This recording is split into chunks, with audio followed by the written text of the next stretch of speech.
Il y a quelques jours, Elon Musk a gagné 36 milliards de dollars en une nuit. 36 milliards. Alors on va revenir un petit peu à la genèse de l'événement en 2 secondes, hein, c'est simple. Il y a quelques mois, on va dire 1 an maintenant, avec la crise du Coco Circus, le loueur Hertz de voitures tombe en faillite, son cours de bourse s'envole. Allez comprendre. Et puis, il y a 2 ou 3 jours, le même loueur de voitures, Hertz, passe commande auprès de Tesla pour 4 milliards de dollars de véhicules. 4 milliards de dollars de véhicules pour une boîte qui était en faillite il y a quelques mois. Allez comprendre. Et par voie de conséquence, eh bien, le cours de bourse de Tesla s'envole et Elon Musk agrandit sa fortune personnelle et gagne 36 milliards de dollars en une nuit. Alors, la valorisation de Tesla en bourse, c'est quoi? C'est quasiment toutes les valorisations des producteurs de voitures que l'on connaît, qui ont pignon sur rue depuis des dizaines d'années, Volkswagen, Audi, etc. Mais c'est pas du tout en face le même nombre de production de véhicules. Des Tesla, on n'en voit pas rouler tous les jours. Bref, c'est pas l'objet de la vidéo aujourd'hui, c'est tout simplement pour vous dire que parfois, eh bien, il faut savoir renoncer à expliquer le monde dans lequel on vit parce que c'est complètement upside down, comme disent les Américains, on comprend plus rien. Et on peut juste espérer essayer de surfer un petit peu les vagues pour éviter de se noyer. Voilà. Alors, c'est une petite introduction pour pouvoir me permettre aujourd'hui de vous parler d'un sujet qui est pour moi très très important, qui concerne l'évolution humaine à travers 3 phases d'un cycle, qui est la révolution, l'évolution et l'involution. Voilà. Et donc ce cycle perpétuel s'exprime à travers les activités humaines, quelles que soient les activités. On arrive finalement toujours à observer de la même façon que l'on observe chez un homme ces différents cycles de croissance. Le bébé se transforme en adolescent qui laisse place à l'adulte et qui lui-même fait place à la dégénérescence physique pour ensuite disparaître et on va dire se transformer en autre chose. Eh bien, toutes les activités humaines sont soumises à ça. Quand on regarde les principales entreprises du S&P 500, les principales entreprises américaines, les 500 meilleures entreprises, en l'espace d'un siècle, elles ont quasiment toutes changé. Ça veut dire quoi? Ça veut dire qu'il est très difficile de durer et que la plupart du temps, les entreprises qui ont une forte croissance à un moment donné s'installent dans le temps et si elles n'arrivent pas, on va dire, à prendre le bon virage, eh bien, elles disparaissent. Alors évidemment, certains me diront oui, mais quand on regarde Wells Fargo, par exemple, alors je dirais ouais, Wells Fargo, très bien, mais enfin Wells Fargo, il faisait des diligences au 19e siècle, et maintenant c'est une des plus grosses banques américaines, donc là ça n'a strictement rien à voir en fait. Ils ont gardé le logo, on va pas rentrer dans le détail, mais grosso modo c'est ça. Donc aujourd'hui je vais vous parler tout simplement d'une nouvelle qui me touche, enfin de loin on va dire, mais qui touche quand même à une de mes passions. J'ai appris qu'en France, le président de la Fédération française de karaté a annoncé que désormais le passage de grade de la ceinture noire serait réservé au club. C'est-à-dire que chaque club pourra organiser son propre passage de ceinture noire. Alors je fais un petit aparté pour ceux qui ne connaissent pas la situation. Lorsque vous vous inscrivez dans un club de karaté, vous rentrez dans une structure qui est affiliée à une fédération. Une fédération, c'est une grosse association finalement qui regroupe toutes les petites associations qui constituent des clubs.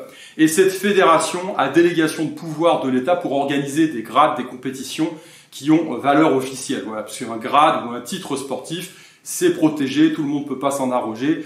Et puis, ça peut, dans certains cas, ouvrir, on va dire, certaines portes. Quand vous êtes champion olympique, eh bien, vous gagnez un peu d'argent, vous avez une renommée, et puis peut-être qu'après, d'autres portes s'ouvrent. Voilà, grosso modo. Et donc, du coup, quand on pousse la porte d'un dojo, donc d'un centre d'entraînement, en l'occurrence pour pratiquer le karaté, mais c'est valable pour le judo, l'aïkido ou d'autres disciplines, eh bien, vous allez passer des grades qui vont sanctionner un niveau de travail, un niveau, on va dire, de compréhension de la discipline. Et en général, ces grades sont sanctionnés par des couleurs de ceinture qui vont de la ceinture blanche à la ceinture marron. Et puis, eh bien, ensuite, vous êtes lâché, le club vous lâche auprès de la fédération qui organise 2 ou 3 fois dans l'année un passage de grade pour valider votre niveau de ceinture noire. Et à ce moment-là, on a un examen comme, imaginez, devoir passer, par exemple, le bac, à l'époque où on passait encore le bac. Grosso modo, c'est ça. Vous êtes préparé dans le club jusqu'à la ceinture marron, au niveau de votre progression. Et toute cette progression, elle est étalonnée de façon à vous préparer aux attendus de l'examen de passage de ceinture noire organisé par la Fédération française, donc de karaté en l'occurrence. Voilà. Alors, aujourd'hui, eh bien, effectivement, maintenant, les clubs pourront organiser le passage de ceinture noire dans leur propre enceinte. Alors, qu'est-ce que ça va changer? Eh bien, j'ai envie de vous dire plusieurs choses, moi. Pourquoi pas à la limite? Mais non, en fait. Pourquoi? Tout simplement parce qu'il faut considérer cette évolution des activités humaines et voir ce que c'est que le karaté à l'origine. Le karaté à l'origine, c'est un art martial, c'est-à-dire un art de guerre qui transmet des valeurs, on va dire, un peu plus élevées que les simples techniques de base pour pouvoir se défendre ou pouvoir, on va dire, œuvrer sur un champ de bataille. D'accord? Il y a eu toute une évolution au niveau de la pratique martiale, donc la pratique des arts dits martiaux d'Extrême-Orient, qui tend à développer le côté spirituel de la pratique à travers les arts de guerre.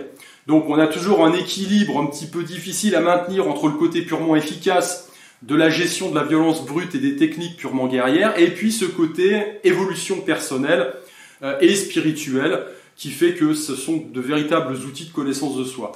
Et donc à l'origine, ces arts se sont développés dans la clandestinité. Si on prend le karaté japonais, avant d'être japonais, il est okinawayen, petite île qui est située dans l'archipel du Japon au sud, entre le Japon et la Chine, et qui a subi diverses influences, et qui notamment, entre autres, a été, on va dire, sous domination Satsuma, donc le clan des Satsuma, clan japonais à l'époque, et qui avait interdit l'utilisation des armes. Donc, les autochtones ont développé une technique martiale à base de méthodes dont ils avaient déjà hérité localement, vraisemblablement, et puis d'échanges culturels, puisque c'était Okinawa, une zone de passage, c'est une zone où on faisait du commerce, donc avec la Chine et avec d'autres contrées du sud-est asiatique. Voilà. Et grosso modo, petit à petit, l'art s'est formalisé. Ce qu'on appelle le karaté aujourd'hui, c'est-à-dire l'art de la main vide à la base, on n'a pas d'armes, on se défend avec ce qu'on a, eh bien c'est formalisé dans ce contexte-là. C'est-à-dire que les gens apprenaient à se défendre dans les arrière-cours, ils apprenaient à se défendre dans des endroits cachés, ils travaillaient de nuit pour évidemment ne pas se faire prendre par l'occupant qui voyait ça évidemment d'un très mauvais œil. Parce que même si vous n'avez pas d'armes, l'idée derrière c'est à main nue de pouvoir lutter et vaincre un guerrier armé. À la base c'était ça quand même. Voilà. Et donc cette évolution, cette construction de l'origine, on va dire cette forme de révolution, a amené une autre révolution dans les années 20-30 à peu près, lorsque un instituteur de l'île d'Okinawa, qui s'appelait Gishin Funakoshi, a décidé d'importer sa méthode martiale de l'île d'Okinawa sur l'île principale du Japon et d'en faire la promotion. Alors ça s'est pas fait tout seul, mais après un certain nombre de vicissitudes, il a commencé à faire école. Donc c'était le style de karaté Shotokan. Il y a d'autres styles qui se sont développés également. Puis dans un contexte de forte militarisation des années 30, eh bien, ça a bien fonctionné. Il a retrouvé un public dans le milieu étudiant de l'époque, et puis, comme dit, avec la militarisation forte du Japon à l'époque, eh bien, on va dire le karaté qui s'est développé dans des arrière-cours entre disciples a commencé à devenir une méthode de développement physique axée sur le combat pur.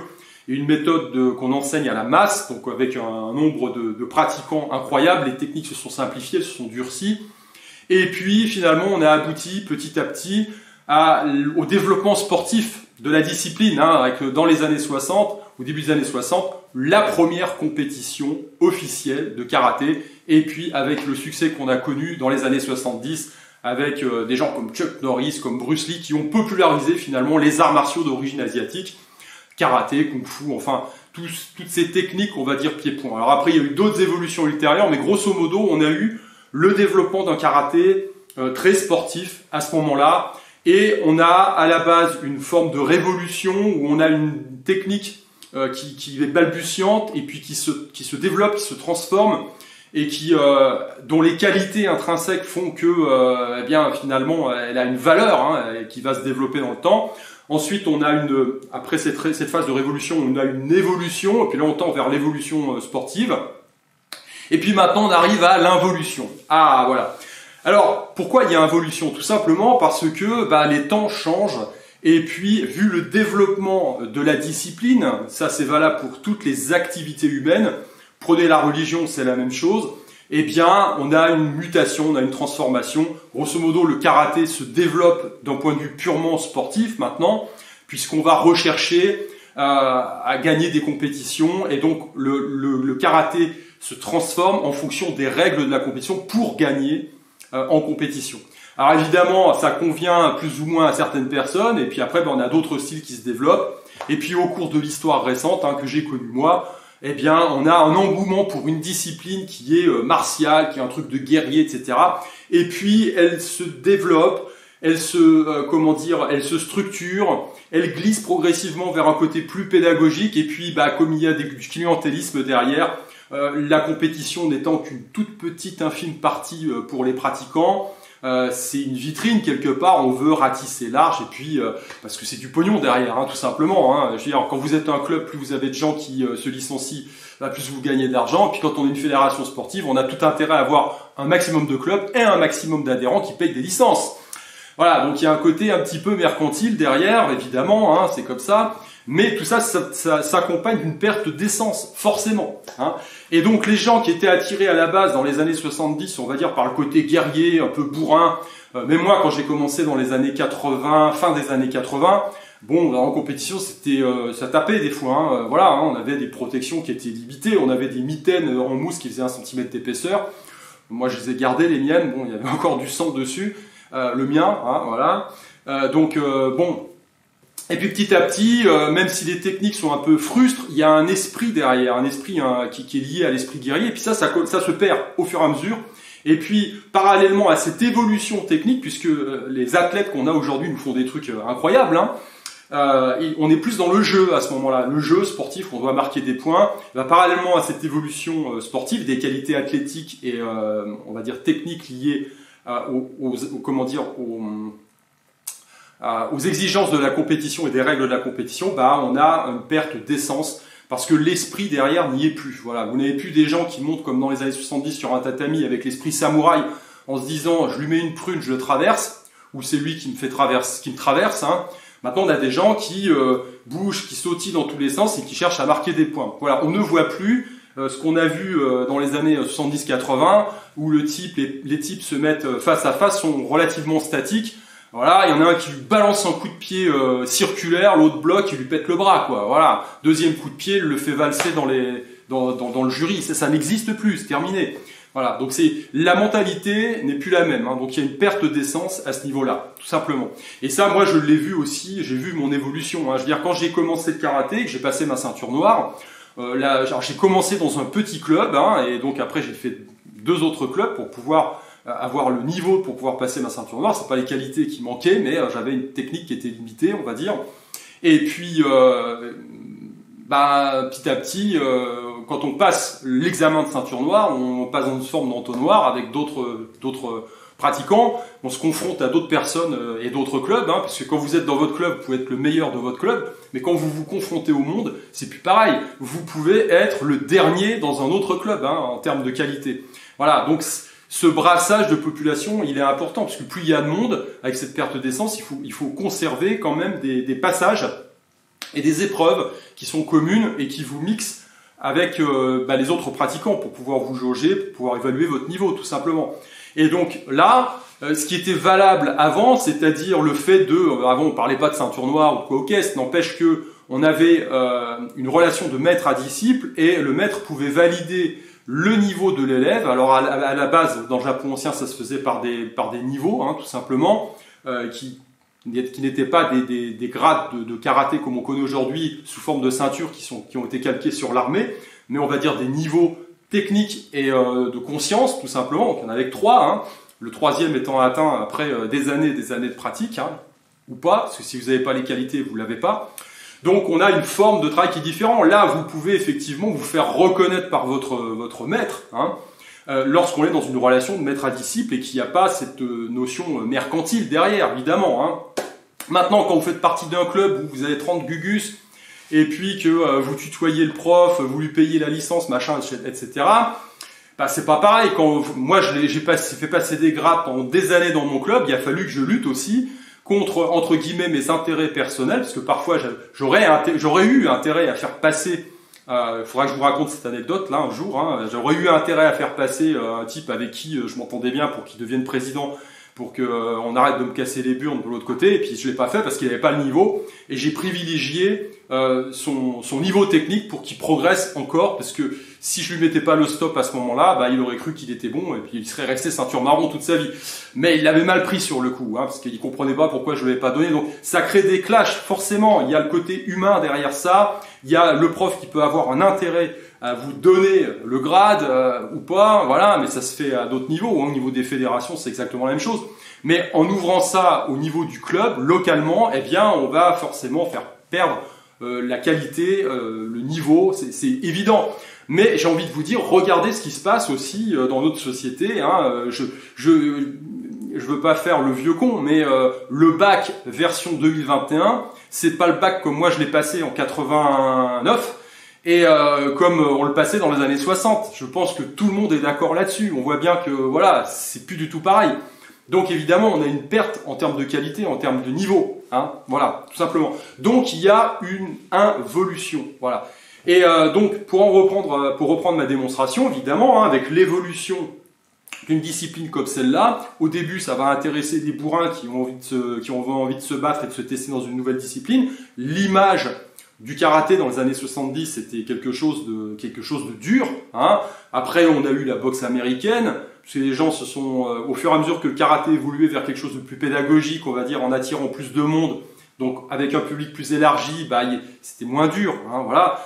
Les gens sont arrivés à la boxe américaine, puis après c'était la boxe thaï, puis après ça a été évidemment le jiu-jitsu pour découvrir le combat au sol, et puis après, bah, c'est l'explosion qu'on connaît dans le mixed martial arts, hein, les arts martiaux mixtes aujourd'hui, hein, voilà. Alors c'est simple, il suffit de regarder des photos de clubs. Par exemple, hein, juste par exemple, regardez des photos de clubs de karaté, de karatéka, hein, vous regardez aujourd'hui, en 2021, 2022, je sais pas quand vous regarderez cette vidéo, et ben, si vous voyez dedans, vous voyez des vieux, vous voyez des mecs qui ont du bide, vous voyez beaucoup de femmes, vous voyez des enfants avec un sourire jusque-là. Voilà, ça ressemble pas forcément à du guerrier. Maintenant que vous regardez des clubs de MMA, vous allez avoir beaucoup plus de jeunes, des mecs qui font de la muscu, vous avez plus de testo. C'est comme ça. C'est pas un jugement de valeur, c'est comme ça les mecs. C'est tout simplement l'évolution qui fait que, à un moment donné, eh bien, en plus, vu les règles sportives qui évoluent vers plus de fluidité et à la touchette, eh bien, forcément, les gens qui sont dans un travail plus dur vont aller vers d'autres disciplines. Voilà. Maintenant, d'un point de vue d'une fédération sportive, ça les intéresse pas. Eux, ce qu'ils veulent, c'est faire de la licence. Voilà. Ils veulent gagner du fric. Donc, plus ils ont de monde, la baisse de niveau et de qualité, ils s'en battent les rouleaux. Très clairement, ce qu'ils veulent, c'est du monde. Donc, plus il y a de monde qui s'inscrit, plus il y a de fric qui rentre pour faire tourner le bins. C'est comme ça que ça marche, hein. Voilà. Donc, à partir de là, si je prends un parallèle dans une salle de fitness, moi j'ai connu encore à Paris des salles de fitness où il y a des gros bodybuilders, hein, je bossais dans une salle comme ça. Bon, bah il y en a peu maintenant, ça n'existe plus. Pourquoi? Parce que un patron de salle, il en a rien à foutre d'avoir des gros stéroïdés qui peuvent lui ramener les flics pour vérifier dans les vestiaires s'il n'y a pas des seringues qui traînent, qui vont être là à consommer toute la journée parce qu'ils sont au chômage. Et qui vont être là à consommer de l'eau en prenant des douches, etc., à faire peur aux nanas quand elles viennent s'entraîner. Moi, j'ai connu ça. Les mecs, regardez, ils se shootaient à la testo, ils voient les petites nanas qui passent pour aller vite dans leur cours collectif, qui vont effrayer le jeune mec qui veut démarrer la muscu, puis qui est un petit peu timide, qui va voir des montagnes de chair comme ça, voilà. Donc ça, c'est pas intéressant pour un patron de salle de fitness. Lui, ce qu'il veut, c'est des gens qui prennent un abonnement, la plupart du temps qui viennent pas s'entraîner, ou s'ils viennent, bah, c'est une fois par semaine, 1 heure, et puis qui se cassent. Le meilleur, c'est encore les nanas qui viennent faire le cours collectif, 1 heure, hein, et puis qui repartent, qui prennent même pas de douche, qui rentrent direct chez elles. Voilà, d'un point de vue purement commercial, il faut se mettre à la place d'un gars qui doit faire tourner sa turne, et c'est ça qui l'intéresse. Donc quand on regarde une fédération sportive, et même à l'échelle du club, il y a du clientélisme. Il y a du clientélisme, et moi je ne connais pas beaucoup de profs qui vont être capables de s'asseoir sur peut-être un salaire à un moment donné ou un abonnement supplémentaire pour valoriser leur art, s'ils ont le choix, et s'ils doivent par exemple donner un grade ou pas à quelqu'un. Voilà. Donc, on en est là. Après, c'est un jugement, c'est pas un jugement de valeur, c'est juste une remarque. C'est juste comprendre dans quelle phase on est du cycle, parce que ce que l'on observe aujourd'hui avec, entre guillemets, la ceinture noire de karaté, on s'en fout au final, parce que quelque part, on va dire, c'est l'instant de vérité qui compte. Hein, et aujourd'hui, on peut commencer à le vivre, l'instant de vérité. Hein, c'est pas votre ceinture qui vous protège. Si vous continuez à vous entraîner, si vous avez le niveau technique, si vous avez la chance ou la malchance de prendre un mauvais coup à l'instant T, voilà, c'est ça le vrai truc. Hein. Mais bon, charge est de reconnaître qu'on est dans une partie du cycle où il y a, après cette phase de révolution, on a eu une évolution, et puis maintenant on est dans une phase d'involution. Alors, jusque quand va-t-elle durer? That is the question, hein. Mais c'est la même chose que pour toutes les activités humaines. Si je fais un parallèle rapide avec la religion, vous avez la même chose. Vous avez un Gugus dans un désert qui finalement s'est connecté au divin, qui va prêcher auprès de 10 personnes autour de lui, et puis on va essaimer la bonne parole, entre guillemets. Et puis après, il y en a qui vont être malins, qui vont réutiliser ce message, qui vont en faire un système. C'est le début de l'Église, hein, voilà.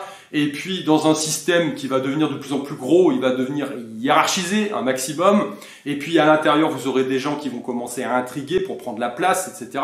Puis finalement, pour pouvoir mettre le système à leur service. Hein.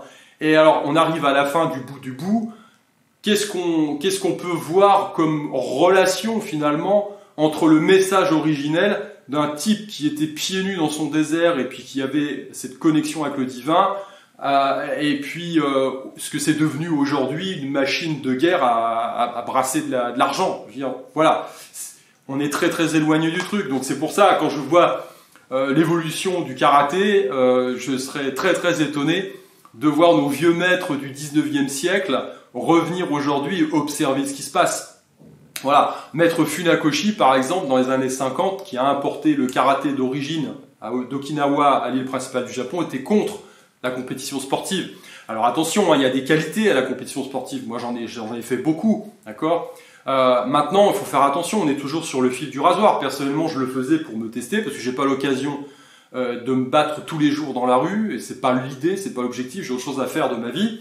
Maintenant, c'est un moyen quand même de se tester. Quand vous passez un examen de grade, un concours de ceinture noire, à l'époque, on avait quand même une notation technique, puis après on devait faire des combats, on devait gagner 5 combats sur 5, et puis c'est comme à l'époque d'Highlander, hein, il ne peut en rester qu'un. Je veux dire, si vous perdez un combat, c'est l'autre qui gagne, donc tout le monde la veut, sa ceinture, ce jour-là. Hein.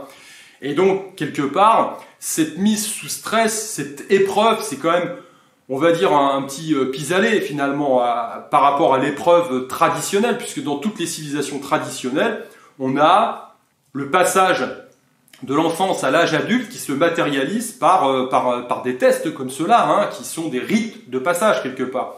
Donc, on en est très éloigné quand même, mais quelque part, le fait d'aller, voilà, vous vous préparez, vous vous êtes entraîné pendant des années, et puis là, vous recevez votre convocation, le matin, vous vous levez aux aurores, vous prenez votre voiture, vous avez préparé votre kimono, il est blanc, il est repassé, tout ça, et puis vous allez dans un gymnase, vous sentez une tension derrière, parce que les gens, ils veulent aussi la même chose que vous, ils sont là pour aller chercher leur ceinture, ou faire des combats pour obtenir leur grade, enfin, après de nombreuses années de travail, et puis tout le monde l'aura pas. Voilà, tout le monde l'aura pas, il y aura des blessés, il y aura, voilà, et vous savez pas dans quel état vous allez ressortir, hein, à l'issue de cette matinée. Et donc il y a une putain de tension, il y a du stress, c'est une forme de rite de passage quand même quelque part. Hein, voilà. Donc si vous enlevez ça, vous allez rester dans le confort du club, tranquille. Voilà. Donc on est dans le loisir pur et simple. Et quelque part on évacue progressivement toute la dimension du bénéfice psychologique et spirituel de ce genre d'épreuves, qui sont quelque part des rites de passage qui sont indispensables au fait de pouvoir grandir pour un être humain. Voilà, tout simplement. Donc, on ne peut que observer finalement tout ce système, hein, voilà, c'est comme ça. Il faut juste avoir en tête, effectivement, ces grands cycles structurels de l'évolution des activités humaines, avec une révolution, une évolution, et puis une involution. Allez, je vous dis à plus.